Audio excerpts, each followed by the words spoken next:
Let's talk about desire today and some things I've noticed around desire. If you meditate, you might start to notice desire come up, desire to do something. And you also might notice there's a desire to get rid of desires, a desire to be free from desires, a desire to be liberated. And that was kind of interesting to me to think about, how a desire is there to get rid of something that is only being created to facilitate what needs to be let go of. And it's kind of paradoxical and ironic. It actually looks like a snake eating its tail when you think about it. There's a desire to get rid of desire.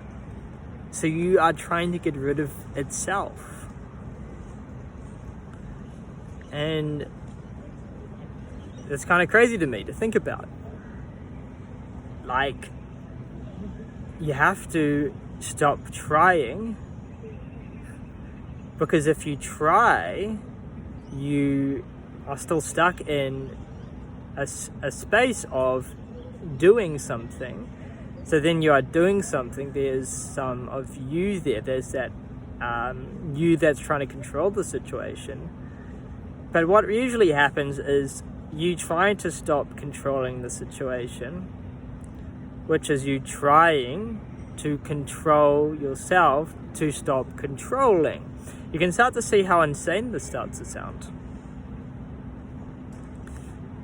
Like, the mechanism to undo itself is the mechanism that you need to let go of as well. And so what came to me is this new understanding that to be free from the trappings of the mind means you cannot remain in the mind. Just like when you try to let go of something, if you are trying to let go of it, you might not be letting go of it. But on the other hand, if you don't try, you might not do anything and nothing could happen. So it's almost a bit of a paradox where sometimes you need to try, because if you didn't do anything, nothing could happen, right?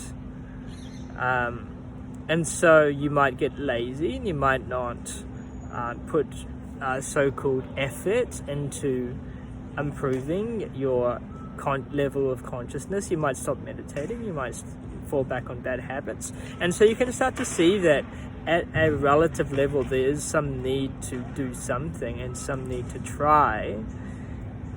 But the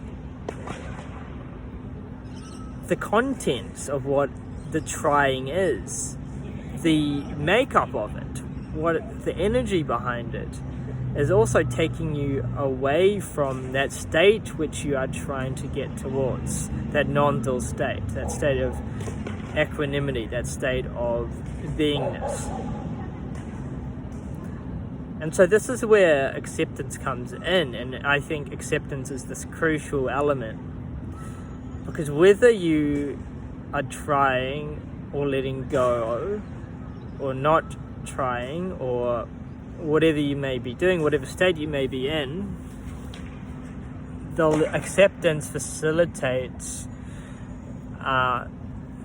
the release. It facilitates allowing whatever to be there, even the resistance, even the trying, even the seeking, even desire. So in the start of this video I talked about desire and how there's a desire to get rid of the desire. And it's kind of like you create a program to remove another program. But I think it's helpful to introspect here and to notice that desire to get rid of desire, or control to stop controlling, or some sense of internal something to facilitate a removal of something else, is part and parcel of the same kind of content. And so I think that's just really fascinating. So I'm not really giving any conclusions here, but it's just something I've noticed.